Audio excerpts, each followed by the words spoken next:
La difusión de las artes y el humanismo en el siglo XV y principios del siglo XVI. A partir de mediados del siglo XV, las nuevas tendencias artísticas que se habían iniciado en Florencia se extienden no solo a las regiones vecinas, sino también al resto de la península itálica, en donde las ciudades-estado y principados acogen con beneplácito a los artistas florentinos, iniciándose así la primera dispersión de un arte que por ese entonces se denominaba toscano. En el mapa que tenemos en esta ilustración podemos ver desde ese centro que es Florencia cómo se extiende a las ciudades que están alrededor de ella como Pisa, Siena, Arezzo, Urbino, y se va hasta Roma, más al sur de Roma, Nápoles, y por el norte a Milán, Parma, Ferrara o Venecia. Esta situación se empieza a dar desde mediados del siglo XV. La primera corte de la que vamos a hablar en esta presentación es la corte de Urbino, que presidía Federico de Montefeltro, nacido en 1422 y muerto en 1482. Federico de Montefeltro fue un condottiero que tomó el poder en la ciudad de Urbino, de la cual se proclamó duque desde 1444 hasta su muerte. Era un hombre muy culto y refinado y encargó la construcción de una gran biblioteca que era quizás la mayor de Italia después de la del Vaticano, con su propio equipo de escribientes, y organizó alrededor de él una corte humanística en una de las grandes joyas arquitectónicas del Renacimiento temprano, el Palacio Ducal de Urbino, diseñado por el teórico y arquitecto Francesco di Giorgio Martini, aunque parece ser que Alberti tuvo también mucho que ver en el diseño de este palacio. La corte de Urbino se convirtió así en uno de los principales focos de irradiación del arte del primer Renacimiento. En esta ilustración vemos el Palacio Ducal de Urbino, que era el centro del pensamiento y de las artes durante el primer Renacimiento. A primera vista parece una construcción masiva y hasta vemos torres que lo relacionan con los castillos medievales. Hay que tomar en cuenta que este no es un palacio como los palacios florentinos, sino que está ubicado en un contexto distinto. Las diferencias están, primero, en que los palacios florentinos eran palacios de ciudadanos que eran burgueses, no eran nobles. En cambio, Federico de Montefeltro, al proclamarse duque de Urbino, adquiere un nuevo estatus de nobleza, y como gobernante de la ciudad, que no era propiamente una república como lo era Florencia, pues tenía sus temores de que revueltas en la ciudad, revoluciones, alzamientos, etcétera, pudiesen hacer peligrar su gobierno. De hecho, esto era una situación que se daba muy seguido en estas ciudades-estado italianas, y de ahí que su palacio estuviese ubicado a las afueras de la ciudad y estuviese parcialmente amurallado. Aún así, dentro de este complejo vamos a encontrar distintos elementos que le van a dar unas características sobresalientes. Luego tenemos en Roma el Papa Pío II, que fue papa desde 1458 hasta 1464, fue uno de los humanistas más importantes de su época. En 1460 fundó la Universidad de Basilea y tuvo en su corte como asesor artístico a León Bautista Alberti, quien influyó notablemente en el Papa para introducir las ideas del Renacimiento florentino en Roma. Se podría decir entonces que bajo su pontificado penetra el Renacimiento en el ámbito romano. Sus sucesores continuaron con la política de acogimiento del Renacimiento florentino en la ciudad de Roma. El Papa Alejandro VI, nacido en Játiva, Valencia, el 1 de enero de 1431 y muerto en Roma en 1503, fue el Papa número 214 de la Iglesia Católica entre 1492 y 1503. Su nombre de nacimiento fue Roderick de Borja, o sea, Rodrigo de Borja en castellano, o bien Borgia en italiano. Fue elegido sumo pontífice en una época no solo de expansión de las ideas del Renacimiento por Italia, sino también de grandes convulsiones políticas. Gran protector de las ciencias y de las artes, al igual que su hijo, César Borgia, quien fue mecenas y protector de varios artistas, entre ellos Leonardo da Vinci. Sería el sucesor de Alejandro VI, Julio II, quien llevaría a cabo las más importantes reformas en la corte romana, llevando a esa ciudad a un grupo de los más grandes artistas de la época, como Miguel Ángel, Rafael y Bramante, haciendo de Roma la más importante sede del Renacimiento a principios del siglo XVI. En Roma encontramos algunos edificios construidos durante la segunda parte del siglo XV, que son sobresalientes por haber sido diseñados y construidos en el estilo toscano, como se le llamaba entonces. La primera sería la iglesia de Santa María del Popolo, una antigua iglesia medieval que fue objeto de reformas durante los siglos XII y XIII. En la década entre 1470 y 1480 se realizaron las intervenciones arquitectónicas que determinan la configuración actual de esta iglesia.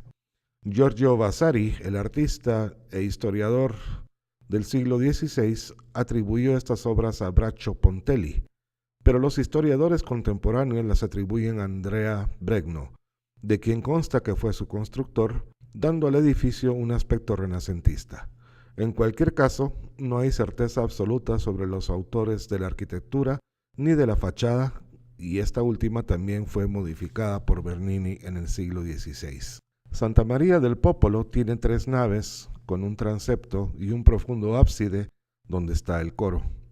A lo largo de los años le fueron añadidas una serie de capillas poligonales, 4 en cada nave secundaria y 2 más al lado del presbiterio, cuya construcción corrió a cargo de diversas familias romanas.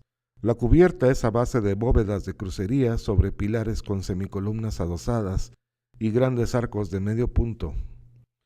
En el siglo XVII, Alejandro VII decidió reformar de nuevo la iglesia y fue Gian Lorenzo Bernini el encargado de conferir a la decoración interior del templo el aspecto barroco actual. En esta foto podemos apreciar los gruesos pilares con semicolumnas corintias y el arranque del tambor octogonal de la cúpula, sobre 4 grandes pechinas. Estos detalles son puramente renacentistas, aunque permanecen debajo de la decoración barroca. Ya hemos visto en una presentación anterior que el Palacio de la Cancillería fue el primer palacio construido en Roma bajo las especificaciones, por decirlo así, de la arquitectura toscana. Construido entre 1489 y 1513, dio pie a toda una nueva serie de palacios romanos construidos ya en el siglo XVI. Ahora nos trasladamos a un conjunto urbano en una pequeña población que, a pesar de su pequeñez, tiene bastante importancia desde el punto de vista del diseño arquitectónico renacentista, y es la ciudad de Pienza, que fue transformada realmente bajo los estatutos del Papa Pío II en 1459, porque este papa decidió reconstruir su ciudad natal, que entonces se llamaba Corsignano, que estaba ubicada en el territorio de Siena. Su idea era residir temporalmente en ella con su séquito. Con él se halla Alberti, y parece ser que éste dispuso el diseño del conjunto de la iglesia y los palacios que la rodean en un esquema semirradial que parte de un centro que está fuera de la plaza, y este arreglo, que está realizado según las reglas de la perspectiva, le da al conjunto una monumentalidad ligada al humanismo, pues, si bien la iglesia es el centro focal, los palacios destacan a su mismo nivel y debido al ángulo perspectivo en el que están situados, se adelantan en las visuales. El criterio paisajístico para el diseño del conjunto es tan evidente como el de la perspectiva.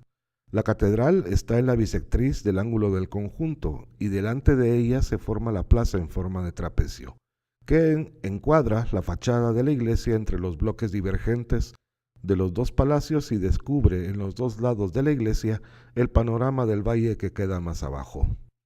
Los edificios más destacados, además de la iglesia, son el Palacio Piccolomini, construido donde estaba la casa natal del Papa, el Palacio Público, llamado Palazzo Vescovile, y el Palacio del Cardenal Borgia, que luego será el Palacio Obispal.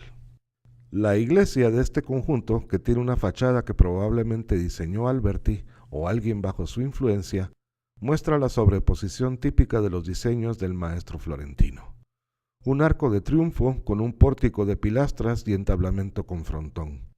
La iglesia es de 3 naves de la misma altura con un ancho ábside. En su diseño se advierte la disposición de las iglesias de salón del norte de Europa, que fueron típicas del gótico, pero que aquí adquieren un carácter definitivamente renacentista. Vemos el Palacio Vescovile y el Palacio Comunal con su portal jónico y las ventanas típicas de los palacios renacentistas florentinos. En esta otra imagen, el Palacio Piccolomini está constituido por un prisma de 3 plantas y es un diseño de palacio florentino acorde al modelo de Alberti del Palacio Rucellai, con los 3 órdenes de pilastras apoyados en un alto pedestal y almohadillado bastante discreto en los muros. El patio interior del palacio muestra también que sigue el modelo florentino con su portal de arcos de medio punto y columnas de orden corintio, aunque en la tercera planta no hay deambulatorio externo y se limita al mismo orden de ventanas que hay en el piano nobile, es decir, la segunda planta. Nos trasladamos ahora al norte de Italia, a la ciudad de Milán, donde un personaje llamado Francesco Sforza, otro condottiero, que luchó al lado de varios príncipes en diversas alianzas, se erigió a partir de 1447 duque de Milán. Labor que realizó, es decir, el gobierno de esta ciudad, con eficacia hasta su muerte en 1462. Durante su gobierno se modernizó la ciudad y el ducado con el aporte de diversos artistas que fueron llamados por él. Su corte se convirtió así en un centro cultural del Renacimiento y la población de Milán le tuvo mucho aprecio.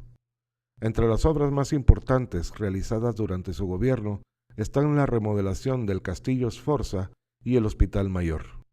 Ambas obras le fueron encomendadas a un destacado artista florentino que acudió a Milán llamado por Francesco, llamado Antonio di Pietro Averlino, cuyo sobrenombre Filarete es con el que ha pasado a la historia.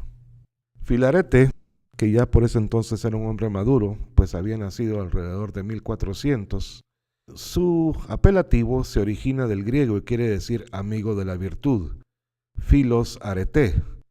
Este destacado hombre del Renacimiento nació en la ciudad de Florencia y murió en la ciudad de Roma en 1469. Su formación fue como escultor en el taller de Lorenzo Ghiberti, del cual pasó a trabajar para diversos mecenas florentinos, luego en Roma y en Venecia. Alrededor de 1455 o 1456 llegó a Milán llamado por Francesco Sforza para hacerse cargo de diversas obras en la ciudad. Ya en Milán escribió un tratado de arquitectura en 25 volúmenes, terminado en 1465 y que tuvo mucha difusión en el Renacimiento, aunque nunca se hizo una edición en imprenta y las copias que circulaban eran manuscritas. Este fue el primer tratado de arquitectura que contenía ilustraciones, todas hechas por el propio Filarete. En este divulga las ideas del Renacimiento florentino y hace varias críticas al gótico. El tratado no resultó tan sistemático como el de Alberti, pero al estar ilustrado produjo un efecto muy positivo para la difusión de las ideas del humanismo florentino. También su estancia en Milán, Filarete diseñó una ciudad para Francesco Sforza, la cual bautizó con el nombre de Sforcinda, en honor a su mecenas. Esta ciudad ideal, conformada bajo un esquema radial, con una serie de palacios en su centro y amurallada en forma poligonal, fue la primera de una serie de ciudades ideales diseñadas en el Renacimiento por varios teóricos y artistas. Ninguna de ellas se llegó a construir, por lo que solo quedaron como ejercicios intelectuales. Esta ciudad Sforcinda tenía 8 puertas y 8 grandes torres en cada uno de los bastiones que formaban los ángulos de la muralla externa. Las calles iban en forma radial a cada una de las puertas y las torres. Filarete realizó varios trabajos para Francesco Sforza en Milán. Destacan 2: la torre de Filarete en el Castello Sforza y el Hospital Mayor. La torre, llamada en su honor del Filarete, es esencialmente una torre medieval con un matacán en la parte superior y coronada por una segunda torre que es más esbelta en la parte superior, que tiene un remate en cúpula sobre un templete octogonal que es totalmente renacentista. Cuando Filarete llegó a Milán, en la ciudad todavía existía una fuerte tradición gótica en la construcción, principalmente debido a la obra de la catedral, que por ese entonces no se había concluido. La propuesta de Filarete para el Hospital Mayor, una propuesta bastante opuesta al gótico, vino a chocar con esta tradición, por lo que hubo bastante oposición a su proyecto. Finalmente hubo que hacer ciertas concesiones y el hospital, del cual sobrevive muy poco del original, fue construido en una especie de patrón mixto, en el cual hay ciertos elementos ornamentales del gótico, como las ventanas dobles de la planta baja que rematan en arcos ojivales. Este hospital mayor, iniciado en 1456, fue planeado por Filarete en forma de cruz, que estaba inserta dentro de un cuadrado, conservando la homogeneización del espacio inmutable renacentista. La iglesia del hospital, de planta central, estaría dispuesta en el centro del plano. En esta ilustración, propia de su tratado de arquitectura, vemos un replanteamiento del diseño del hospital dotado de dos cruces insertas en cuadrados con la iglesia al centro. Es decir, esto sería como una especie de ampliación muy grande del diseño del hospital que realizó Filarete en Milán.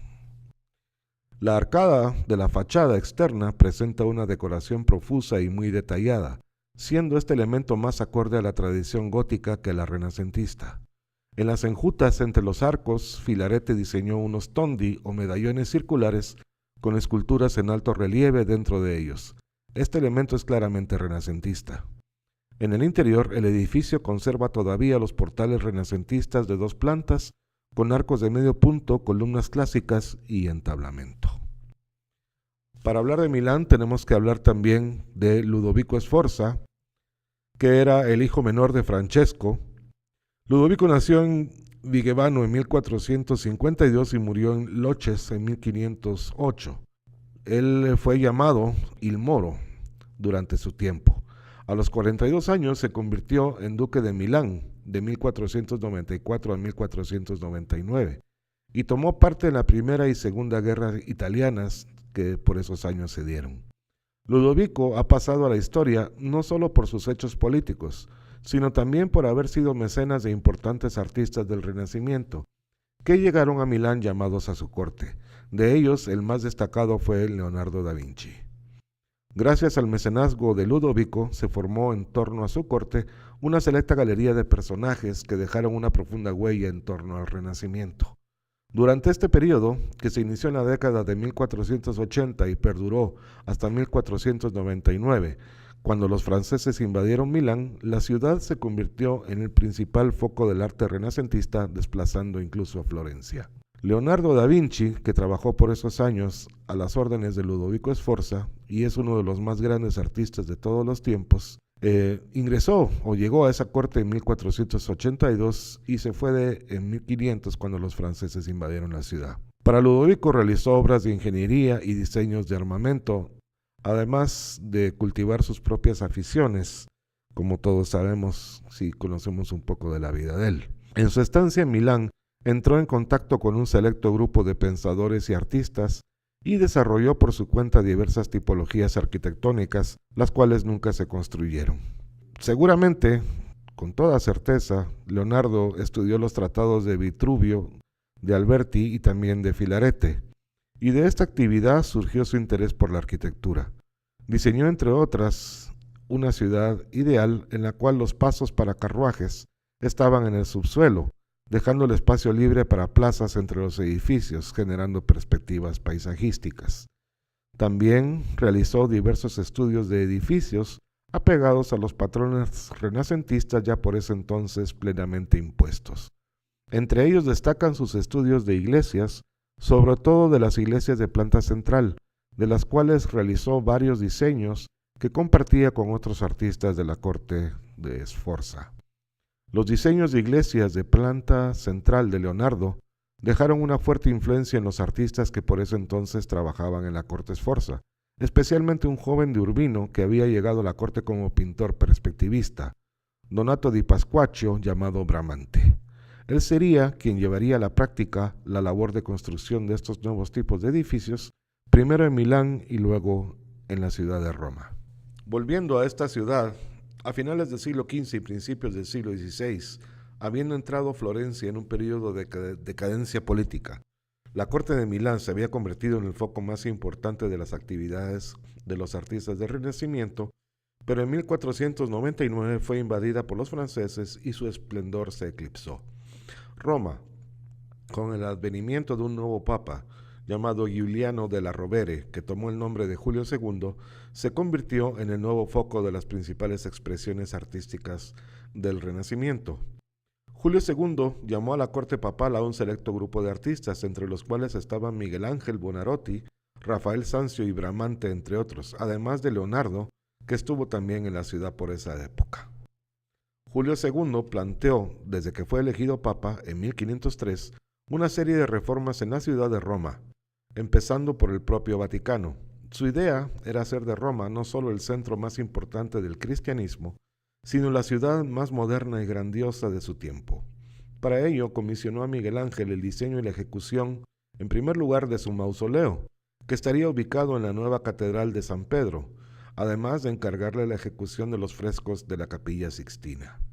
Por otra parte, impuso su decisión de demoler la antigua basílica paleocristiana de San Pedro para construir un majestuoso templo que fuera el más importante del cristianismo.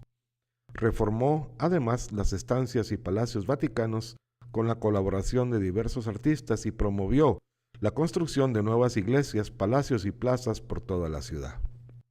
Las reformas iniciadas por Julio II no se detuvieron a su muerte en 1513. Su sucesor, León X, el primer papa Medici, continuó y aumentó la cantidad de esas reformas, llamando a su vez a diversos artistas de su ciudad natal, Florencia, para trabajar en Roma. Este papa, que murió en 1521, dejó también una profunda huella en la ciudad. Sus sucesores pondrían también de su parte para la continuación del engrandecimiento de Roma, pero en 1527 las tropas del emperador Carlos V, enemistado con el papa, que por ese entonces era Clemente VII, invadieron la ciudad y la sometieron a un grave saqueo durante varios días. Este acontecimiento hizo entrar en crisis a la ciudad, la cual tardó mucho tiempo en recuperarse de sus consecuencias. Las obras de la ciudad y el trabajo de los artistas se detuvieron durante muchos años.